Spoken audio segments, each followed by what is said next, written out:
லா தஹ்சன் அப்படிங்கிற தொடருடைய ஒரு அமர்வு தான் இது. சரியா? கவலைப்படாதீர்கள். ஒரு மனிதனுடைய வாழ்க்கையில கவலை தான் அவனை பின்னாடி தள்ளக்கூடிய ஒன்று. முன்னாடி இருக்கக்கூடிய வாழ்க்கையை பார்க்க விடாம, நிகழ்காலத்தில் அவனை இருக்க விடாம, கடந்த காலத்தை பற்றியும் அந்த எண்ணங்களை பற்றியும் அவனுக்கு கொடுத்து அவனை பின்னாடி இழுக்கக்கூடியது கவலை தான்.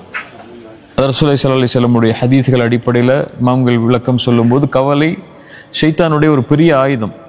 அதை ஒரு முஃமினுக்கு ஒரு ஷைத்தான் கொடுக்க ஆரம்பிச்சிட்டான்னு சொன்னால், அதை ஏற்றுக்கொள்ள ஆரம்பிச்சிட்டான்னா அந்த முஃமின் ஒன்று அல்லாஹ்வை மறப்பான், அல்லது அவனுடைய வாழ்க்கையுடைய நோக்கத்தை மறந்து அவன் பயணிக்க ஆரம்பிப்பான்.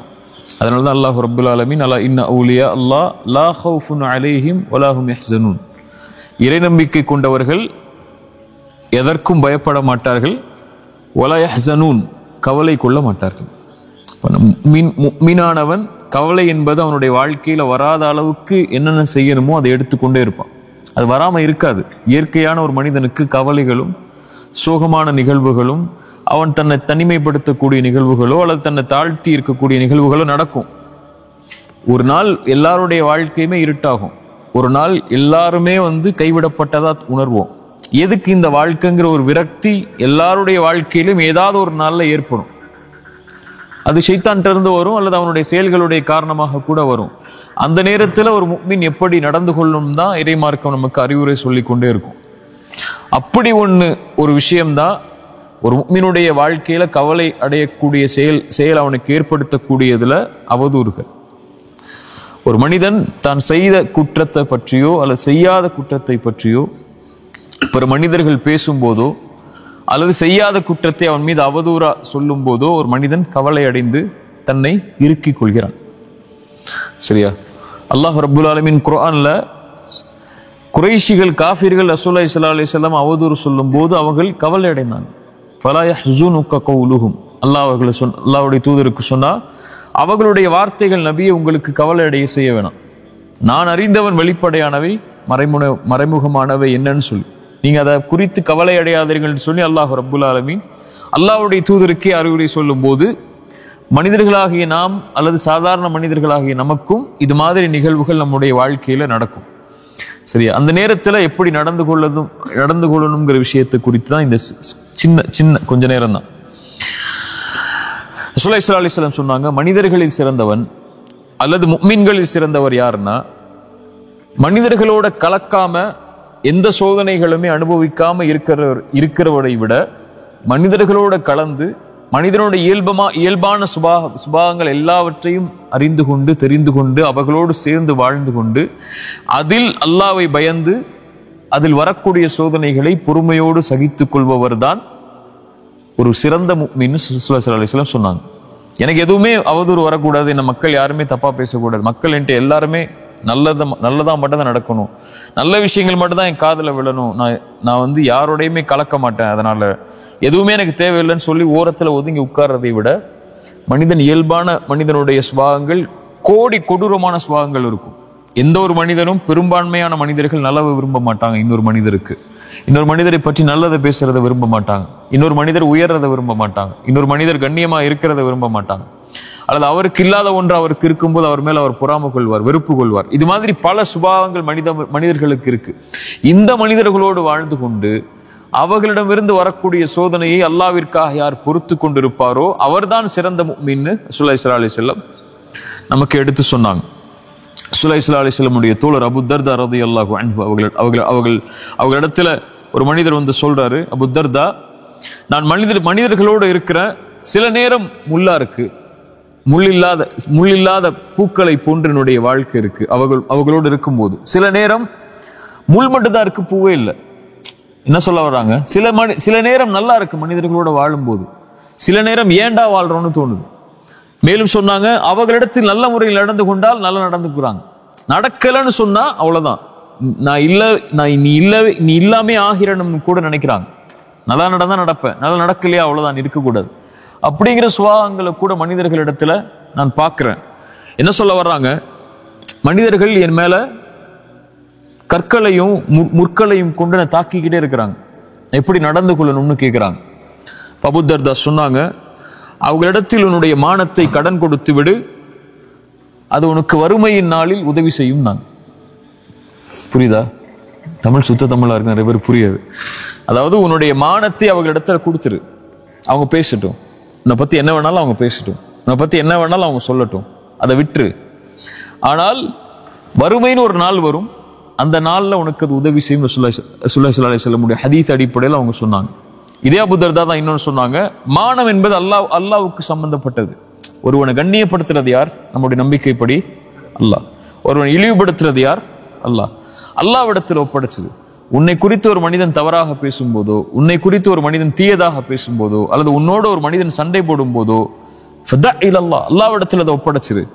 ஒருவேளை அதில் உண்மை இருந்தால் அவர் பேசுவதில் அல்லாஹ்விடத்தில் நீ தௌபா செய்து கொள்.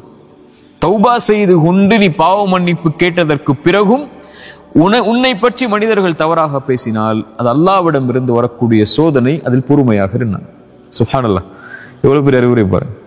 ஒருவேளை நீ அவங்க உன் மேல அவதூறு சொல்லல, ஆனா உனக்கு அது அவதூறா தோணுது, அல்லது உன் மேல தவறுதல் சொல்றது உனக்கு பிடிக்கல அப்படின்னா, உனக்கு அல்லாஹ் எச்சரிக்கிறான் அவர்கள் மூலமாக, நீ தனிமையில் உட்கார்ந்து அல்லாஹ்விடத்திலே தௌபா செய்து கொள். அதற்கு மேலும் உன் மானம் கண்ணியம் இழக்கப்பட்டால் அது அல்லாஹ்விடம் இருந்து வரக்கூடிய சோதனை. பொறுமையோடு அல்லாஹ் அதிலிருந்து உனக்கு விடுதலை தருவான், அல்லது அல்லாஹ் உனக்கு அந்த இடத்தை விட்டு அந்த நீ விரும்பாத முறையில் அல்லாஹ் உன்னை உயர்த்துவான்னு சொன்னான். இப்போ அபூ தர்தாவுடைய இந்த ஹதீஸ் சொல்லக்கூடிய விஷயம் யாருடைய ஹதீஸ் அடிப்படையில் தான்? ரசூலுல்லாஹி ஸல்லல்லாஹு அலைஹி வஸல்லம் ஹதீஸ் அடிப்படையில் தான். யார்? மறுமையில் ஒரு மனிதன் நன்மைகளோடு பரம ஏழைன்னு ரசூலுல்லாஹி ஸல்லல்லாஹு அலைஹி வஸல்லம் கேட்கும்போது, ஒரு மனிதன் செல்வத்தோடு வசதியோடு இருப்பவன் பரம ஏழை இல்லை, அது இல்லாதவன் பரம ஏழை இல்லை. நாளைக்கு மறுமையில் ஒரு மனிதன் வருவான், அவன் மலைகளோடு நன்மைகளை சுமந்து வருவான், ஆனால் அவனுக்கு பின்னாடி ஒரு கூட்டம் நிற்கும். அவங்க யார்? அவனை பற்றி புறம் பேசியிருப்பான், அவனுடைய மானத்தை பற்றி பேசியிருப்பான், அவன் மீது அவதூறு சொல்லியிருப்பான், அவனை பற்றி பின்னால் அவனுடைய மானத்தை பங்கப்படுத்தி இருப்பான், அவனுடைய கண்ணியத்திற்கு பங்கம் விளைத்திருப்பான். அதனால் அவனுடைய நன்மைகள் அவருக்கு பங்கு வைக்கப்பட்டு அவனிடத்தில் நன்மைகள் எதுவும் இல்லாத போது என்ன செய்யப்படும்? அவர்களுடைய பாவங்கள் அவன் மீது சுமத்தப்பட்டு நரகத்திலே அவன் தூக்கி வீசப்படுவான். நன்மைகளோடு வந்த அந்த மனிதன் நரகத்தில் தூக்கி வருபவன் தான் பரம ஏழை. அப்போ ஏழ்மை என்ற ஒரு நாள் வரும், நன்மைகள் தேவையான ஒரு நாள் வரும். அந்த நாளில் அவர்கள் உன்னை பற்றி உலகத்திலே பேசிய அந்த காரியங்கள், நீ மானத்தை அவர்களுக்கு கொடுத்துட்டல்ல கடனா, அவங்க பேசட்டும், அது உனக்கு அந்த நாளில் அது உதவி செய்யும்னு சொன்னாங்க. அதனாலதான் பிறரை பற்றி பேசும்போது நம்மளுடைய நாவுகளுக்கு அல்லாஹ்வுடைய அச்சத்தை கொடுக்கணும். சஹாபாக்கள் ஒருவர் சொன்னார், அவருடைய சஹாபியோடைய பேர் தெரியல, நீ யாரை பற்றியாவது பேச வேண்டும் என்றால் முதலாவது உன் தாய் தந்தையை பற்றி பேசி பிறரிடத்தில். ஏனென்றால் உன் நன்மை ஒருவருக்கு கொடுக்கப்படுவதற்கு தகுதி உள்ளதாக இருந்தால் அது ஒரு தாய் தந்தை தான். நீ ஒருத்தரை பத்தி பேசும்போது உன் நன்மையை கொடுக்கிற, நீ செஞ்ச நன்மைகளை கொடுக்கிற, நீ செஞ்ச துவாக்களை கொடுக்கிற, நீ செஞ்ச தொழுகையை கொடுக்கிற, உம்ராவை கொடுக்கிற, ஹஜ்ஜை கொடுக்கிற, செஞ்ச தான தர்மங்களை கொடுக்கிற. அல்லாஹ் நீ பேசினதுக்கு இது அப்படின்னு எடுக்க மாட்டான். அல்லாஹ் மொத்த தொழுகையை தூக்கி கொடுத்துருவான், மொத்த ஹஜ்ஜை தூக்கி கொடுத்துருவான், மொத்த உம்ராவை தூக்கி கொடுத்துருவான். அல்லாஹ்விடத்தில் நன்மைகளுக்கு என்ன மதிப்பு இருக்கு? அல்லாஹ்விடத்தில் அந்த செயலுக்குரிய பாவத்திற்குரிய மதிப்பு தான் இருக்கு. எவ்வளவு நன்மை செஞ்சாலும் அல்லாஹ்வுக்கு என்ன கிடைக்க போகுது? இல்ல எதுவும். அல்லாஹ்வுக்கு தேவை அவனுடைய ஈடு கிடைக்கணும். அந்த ஈடுக்கு பகரமாக எதை வேண்டுமானாலும் அல்லாஹ் கொடுப்பான். அதுவும் மானம் என்பது அல்லாஹ்விடத்தில் பாதுகாக்கப்பட வேண்டிய ஒரு விஷயம். ரசூலுல்லாஹி ஸல்லல்லாஹு அலைஹி வஸல்லம் இந்த நாளை விட, இந்த வீட்டை விட, இந்த ஊரை விட ஒரு மீனுடைய மானம் மேலானதுன்னாங்க அரஃபாவுடைய நாள்ல. ரசூலுல்லாஹி ஸல்லல்லாஹு அலைஹி வஸல்லம் சொன்ன அந்த மானம், அது ஒருவனுக்கு பங்கம் வைக்கப்படும் போது அல்லாஹ் தொழுகையோ ஹஜ்ஜையோ ஜக்காத்தையோ ஏன் பார்க்க போறான்? அவனிடத்துல இருக்கா இல்லையான்னு சொல்லி. சரியா? ரசூலுல்லாஹி ஸல்லல்லாஹு அலைஹி வஸல்லம் இந்த ஹதீஸ் அடிப்படையில் அபூ தர்தா சொன்னாங்க, உன்னுடைய மானத்தை கொடுத்து விட அவர்களிடத்தில், அவர்கள் உனக்கு நன்மையாக நாளை மறுமையில் தருவார்கள், நீ ஏழ்மையில் இருக்கும் போது. அதை குறித்து கவலைப்படாதே, உன் அல்லாஹ்விடத்தில் விட்டு நீ பாவம் செய்திருந்தால் அல்லாஹ்விடத்திலே தௌபா செய்து கொள். போன லா தஹ்சன்ல சொல்லியிருப்பேன், மனிதர்களிடத்திலே நாம பார்க்கிறது அவங்களுடைய பாவங்களை மட்டும்தான். ஒரு மனிதன் உண்மையாவே தவறு செய்யறான், அவன் மேல மக்கள் விமர்சனம் செய்யறாங்கன்னு சொன்னால் நம்ம பார்க்கறது அவன் என்ன பாவம் செஞ்சான்னு சொல்லிதான். நமக்கு தெரியாத ஒன்று, அவன் அல்லாஹ்விடத்தில் அதுக்குரிய பாவ மன்னிப்பை பெற்றானா இல்லையா என்றுதான். எல்லாருமே பாவம் செய்யக்கூடியவங்க தான். ஒருத்தர் மேல குற்றச்சாட்டை வைக்கிறோம்னா அந்த குற்றம் இல்லாத பல குற்றங்கள் நம்மள்ட்ட இருக்குல்ல. அப்ப இப்ப அந்த குற்றத்தை பத்தி பேசுறதை நம்ம விரும்ப மாட்டோம். பட் நம்ம அவருடைய குற்றத்தை பத்தி பேசுறோம். இப்ப நமக்கு தெரியாது அவர் அந்த பாவத்திலிருந்து விடுதலை பெற்று விட்டாரா, அல்லாஹ் அதை மன்னித்து விட்டானா, அல்லது அவர் அதை பாவ மன்னிப்பாக கேட்கவில்லை என்றாலும் அவருக்கு இருக்கக்கூடிய நன்மைகளை கொண்டு அல்லாஹ் அவரை பொருந்திக் கொள்வானா இல்லையான்னு கூட நமக்கு தெரியாது. சரியா? நமக்கு என்ன, மனிதனை பார்க்கும்போது அவன் என்ன பார்க்கறான் வெளிப்படை, அவ்வளவுதான். அதை வச்சு மட்டும்தான் நம்ம பேசுவோம். வேற எதை பத்தியும் நம்ம பேச மாட்டோம். அவருக்கு தாடி இல்லைங்கிறது மட்டும் தான் நம்மளுடைய பேச்சா இருக்கும். அவன் பொண்ணு ஹிஜாப் போடலைங்கிறது மட்டும் தான் நம்முடைய பேச்சா இருக்கும். ஆனா அவர் தாடி இல்லாமவே அல்லாஹ் அவரை மன்னிச்சு சொர்க்கத்தை கொடுப்பானா நமக்கு தெரியுமா?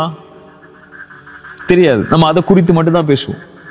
அல்லது அவருடைய இயல்மை என்ன, அவருடைய நிலைமை என்ன, ஏன் அவர் அதை செய்தார், எதற்காக செய்தார், எப்படி செய்தார், எதுவுமே நமக்கு தெரியாது. நம்முடைய பார்வையில் பாவங்கள் மட்டும்தான் இருக்கும். நான் சஹாபாக்களுடைய பார்வையில் ரசூலுல்லாஹி ஸல்லல்லாஹு அலைஹி வஸல்லம் நிலைநிறுத்த விரும்பினது எப்போதும் பாவ மன்னிப்பு. அவர் அல்லாஹ் இடத்துல யாருன்னு நமக்கு தெரியாது, அவரை பத்தி பேசாதன்னா. ஒரு தோழர் மது குடிக்கிறார், தண்டனை கொடுக்கப்படுது. சஹாபாக்கள் ஒருத்தர் சொல்றார், நாய் அடி படுற மாதிரி அவர் பட்டுட்டு இருக்கிற, திரும்ப திரும்ப இதே பாவத்தை செஞ்சுட்டுன்னு சொல்லி சொன்னாங்க, லா தலஅனு, அவரை சபிக்காதீர்கள், அவர் அல்லாஹ்வையும் ரசூலையும் நேசிக்கக்கூடியவர்னு சொன்னாங்க. புரியுதா? ரசூலுல்லாஹ் சொல்ல விரும்பினது என்ன? உங்களுக்கு தெரியாது, அவர் செஞ்ச பாவம் தான் உங்களுக்கு தெரியும். அவர் அல்லாஹ்விடத்துல இந்த பாவம் அல்லாத எத்தனை நன்மைகளை செஞ்சு மேல வந்திருக்காரு நமக்கு தெரியாது இல்ல. விபச்சாரம் செஞ்ச அந்த பெண்ணு தான் உங்களுக்கு தெரியும். அந்த விபச்சாரம் செஞ்ச பெண், அந்த விபச்சாரியா இருக்கக்கூடிய ஒரு பெண் நாய்க்கு தண்ணி கொடுத்ததுனால அல்லாஹ் சொர்க்கத்தை கொடுத்தான்னு உங்களுக்கு தெரியாதுல்ல ரசூலுல்லாஹ் சொல்ற வரைக்கும். அது என்னைக்கு ஒரு நடந்த சம்பவம் தானே. ரசூலுல்லாஹ் அந்த விஷயத்தை சொன்னதுனால தானே அந்த பெண்ணுக்கு சொர்க்கம் கிடைச்சிச்சுன்னு உங்களுக்கு தெரியும். இப்ப அது மாதிரி எத்தனையோ பாவம் செஞ்ச மனிதர்களுக்கால எத்தனையோ சொர்க்கத்தையும் அவனுடைய அந்தஸ்தையும் அல்லாஹ் உயர்த்தி இருக்கும் போது நீங்க எப்படி அவங்களை பத்தி பேச முடியும்? ஆயிஷா ரலியல்லாஹு அன்ஹா அவமானப்படுத்தப்பட்டாங்க இல்லையா? பெரிய ஒரு எலி சொல் அவங்க மேல போடப்பட்டுச்சு. என்ன எலி சொல்? நபியுடைய மனைவி வெளிப்படையா சொல்லணும் விபச்சாரம் செஞ்சதாக ஒரு அவதூறு கிளம்புச்சு. ரசூலுல்லாஹி ஸல்லல்லாஹு அலைஹி வஸல்லம் நம்பல. ஆனா ஆயிஷா ரலியல்லாஹு முன்னாடி சபைக்கு போய் அபூபக்கர் வீட்டுல இருக்கிறாங்க, தந்தைக்கு முன்னாடி ரசூலுல்லாஹி ஸல்லல்லாஹு அலைஹி வஸல்லம் சொன்னாங்க, ஆயிஷா நீ ஒரு வேலை செய்திருந்தால் மன்னிப்பை கேள், அல்லாஹ் மன்னிப்பான். ஏத்துக்க முடியுமா ஆயிஷா ரலியல்லாஹு அன்ஹா? ஒரு வேலைன்னு சொன்னதுக்கு அப்புறம் ஒரு நபி, ஒரு வேலை நபி, ஆயிஷா நீ செய்திருந்தால் அல்லாஹ்விடத்திலே மன்னிப்பை தேடிக்கொள், நீ செய்யவில்லை என்றால் அல்லாஹ் உன்னை பாதுகாக்கட்டும். ஆயிஷா ஏத்துக்கவே முடியல, அந்த வார்த்தையை ஏத்துக்கவே முடியல. அதான் சொல்லாட்ட பேசல அவங்க. அதுக்கப்புறம் அல்லாஹ்ட்ட ஒப்படைச்சிட்டாங்க, அதெல்லாம் நீ பார்த்துக்கோன்னு சொன்னாங்க. அல்லாஹ் அவங்களை பரிசுத்தப்படுத்தினான் அந்த பொறுமையின் காரணமா. நபி யாக்கூப் என்ன சொன்னாரோ அதே வார்த்தையை நான் சொல்கிறேன். எனக்கு நபி யாக்கூப் அலைஹிஸ்ஸலாம் அபு யூசுஃபுடைய தந்தை எதை சொன்னாரோ, ஃபஸப்ருன் ஜமீல் வல்லாஹுல் முஸ்தஆனு அலா மா தஸிஃபூன், இவர்கள் சொல்லக்கூடிய விஷயத்தில் அல்லாஹ் போதுமானவன், நான் பொறுமையை கடைபிடிக்கிறேன். யூசுஃபுடைய தந்தை எதை சொன்னாரோ அதை நானும் சொல்கிறேன்னு பொறுமையா இருந்துட்டாங்க. ரசூலுல்லாஹ் எதுவுமே பேசல, குதர்க்கம் பண்ணல. நான் என்ன எப்படி நீங்க சொல்ல முடியும்னு கேட்கல. என்னையே நீ இப்படி பேசுறீங்கன்னு ரசூலுல்லாஹ் அவங்க கேட்கவே இல்லை. அல்லாஹ்ட்ட ஒப்படைச்சிட்டாங்க. நீங்க யாரு அல்லாஹ் முடிவு செய்யறதுக்கு? பாம்பு இல்ல, நீங்க யார் முடிவு செய்யறதுக்கு? அல்லாஹ் போதுமானவன் சொல்லிட்டாங்க. அல்லாஹ் வசனம் இறக்குனா அந்த வசனங்கள் தான் நமக்கு இன்னைக்கு உள்ள பாடம். அல்லாஹ் சொல்றான் பாருங்க, இன்னல்லதீன ஜாஉ பில் உஃப்கி, குர்ஆன் எடுக்கிறேன், இன்னல்லதீன ஜாஉ பில் உஃப்கி உஸ்பத்தும் மின்கும். இந்த மாதிரி ஆயிஷா ரலியல்லாஹு அன்ஹா மேல அவதூறு சொன்னவங்க உங்களுடைய கூட்டத்தில் உள்ளவங்க தான். லா தஹ்சபூஹு ஷர்ரல் லக்கும், அது உங்களுக்கு எந்த தீமையும் கிடையாது. ஒருத்தர் உங்களை பத்தி அவதூறு சொல்றதுனால அல்லாஹ் உங்களுக்கு தீயது கொடுக்க போறது இல்லை. நீங்க செஞ்ச பாவத்தையோ அல்ல நீங்க செஞ்ச பாவத்தை பத்தி பேசுறதுனாலயோ அல்லது செய்யாத பாவத்தை பத்தி பேசுறதுனாலயோ அல்லாஹ் அவருடைய வார்த்தைகளை கொண்டெல்லாம் யாரையும் கணக்கிட போறது இல்லை. இவன் உன்னை பேசுறான் அதனால நீ ஏன் பேசுறான் இவன் சொல்லி அல்லாஹ் நாளைக்கு மறுமையில கூப்பிட்டு கேட்க போறது இல்லை. அவனுக்கு தெரியும் அது பாவமா அல்லது நீங்க ஏன் செஞ்சீங்க, எதுக்கு செஞ்சீங்க, அது செய்யலையான்னு சொல்லி அல்லாஹ் அதை பத்தி கேட்க போறது இல்லை. பல் ஹுவ கைருல் லக்கும், அது உங்களுக்கு தான் நலவு. ஏன் நலவு? அவங்க யாருன்னு நீங்க தெரிஞ்சுக்கலாம். மனிதர்கள் யாருன்னு நீங்க தெரிஞ்சுக்கலாம். எல்லா மனிதர்களும் உங்க பின்னாடி நலவு செய்யக்கூடியவங்க இல்ல, நலவு நினைக்கக்கூடியவங்க இல்ல. இல்ல மாஷா அல்லாஹ் பாதுகாத்தவர்களை தவிர. மனிதர்களுடைய இயல்பு அது. பல் ஹுவ கைருல் லக்கும், அது உங்களுக்கு புரிய வைக்கும் அல்லாஹ் யாருன்னு. உங்க உடன் இருக்கக்கூடியவர்கள் கூட உங்களை பத்தி தப்பா பேசலாம், உங்க கூட பிறந்த தம்பி பேசலாம், மனைவி பேசலாம், உங்க குழந்தைகள் பேசலாம், உங்களோட தாய் தந்தை கூட பேசலாம். உங்களுக்கு அது புரிய வைக்கும். இதான் யதார்த்தம், இதான் வாழ்க்கை, உங்களுக்கு அல்லாஹ் மட்டும்தான் தீர்வு. உலகத்தில் எல்லா மனிதர்களுடைய இயல்பும் அதுதான். மனிதனா பிறந்தவனே குறைவுபட்டவன் தான். இதுல பல் ஹுவ கைருல் லக்கும் லிகுல்லி இம்ரிஇன் மின்ஹும் மக்தஸப மினல் இஸ்ம். அவங்க செஞ்ச பாவம் என்னவோ அதை அவங்க பெற்றுதான் தீருவாங்க அந்த பேசினதுனால. வல்லதி தவல்லா கிப்ரஹு மின்ஹும் லஹு அஸாபுன் அஸீம்.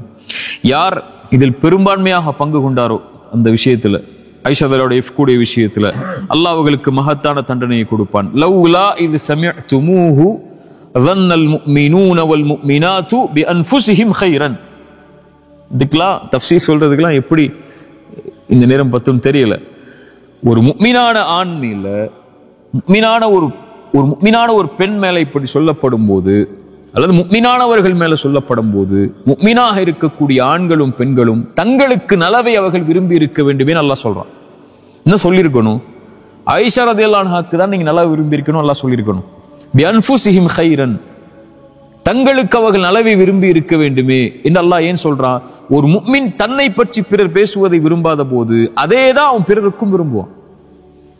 புரியுதா? அதை நீங்க செஞ்சிருக்கணும்ல. என்ன செஞ்சிருக்கணும்? அல்லாஹ் அடுத்தடுத்த வசனங்களை சொல்றான். வலவுலா இது சமிஅதுமூஹு குல்தும் மா யகூனு லனா அன் நதகல்லம பிஹாதா. இதை குறித்து பேசுவதற்கு நமக்கு என்ன இருக்கு? நீங்க விலகி இருக்கணுமா இல்லையா?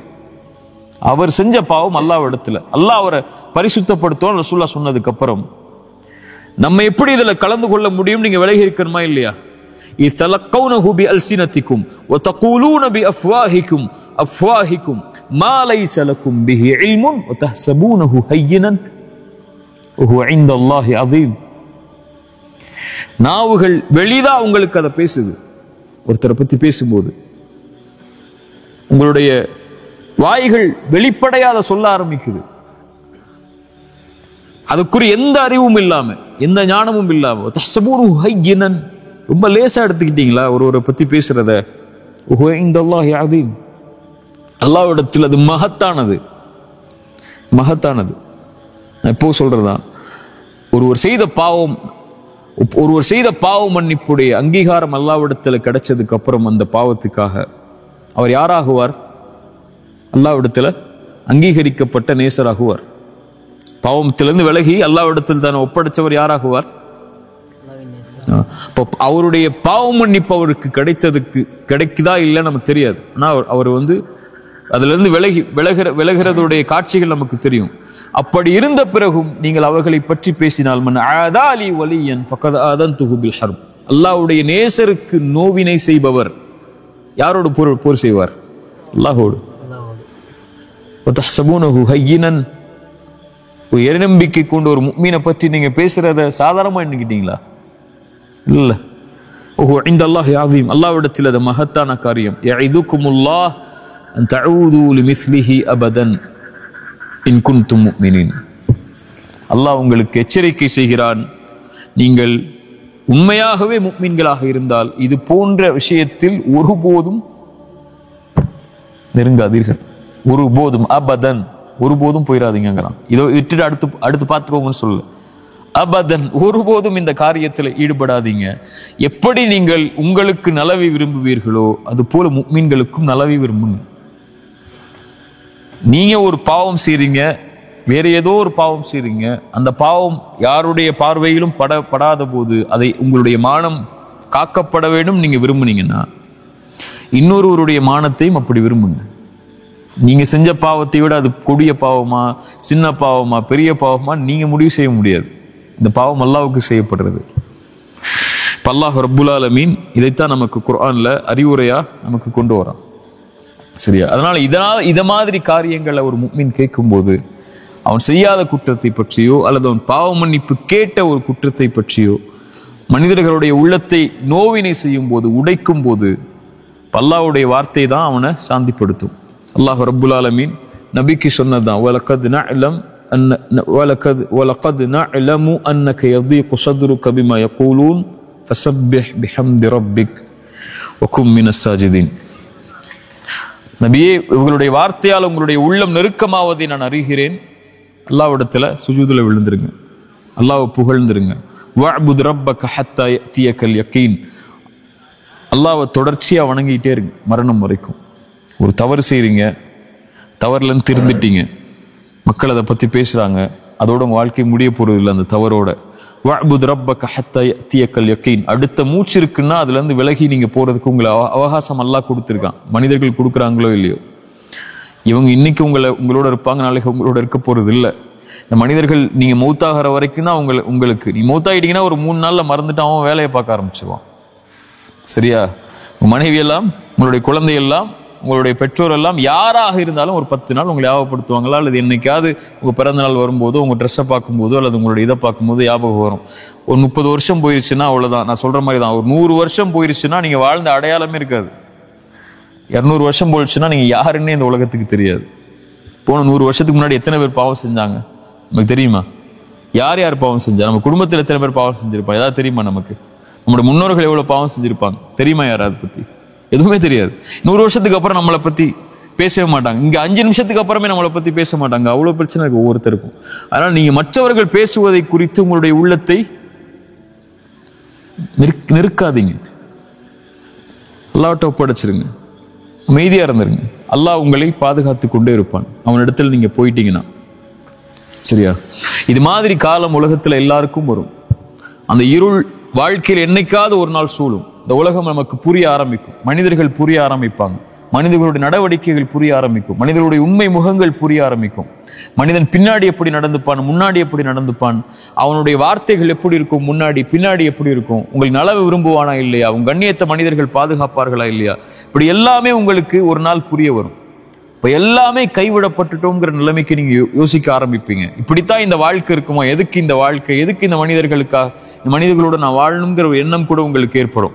அப்ப இந்த குர்ஆனுடைய வசனம் உங்களுடைய உள்ளங்கள்ல வரணும். வஹுவ மஅக்கும் ஐனமா குன்தும்.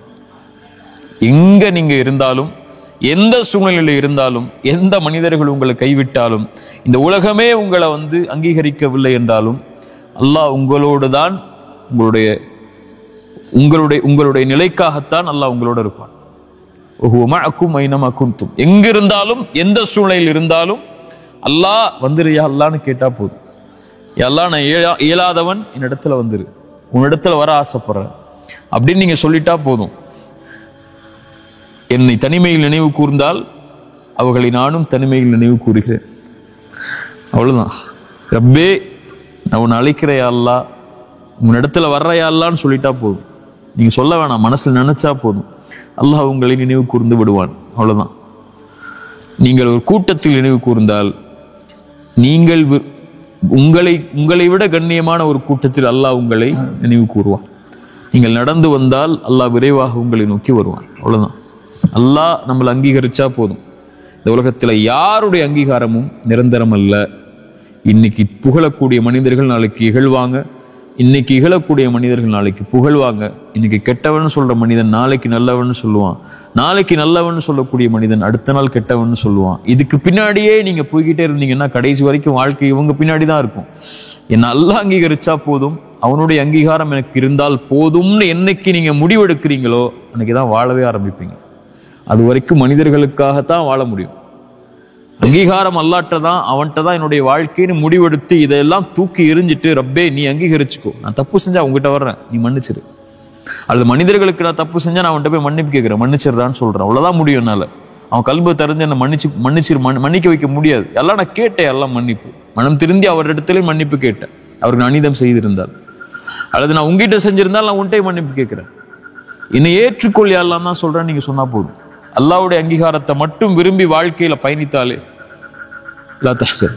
இதுக்குரிய கவலைகள் எதற்கும் நமக்கு தேவையில்லை. ஜஸாக்குமுல்லாஹ் கைர், பாரக்கல்லாஹு ஃபீக்கும்.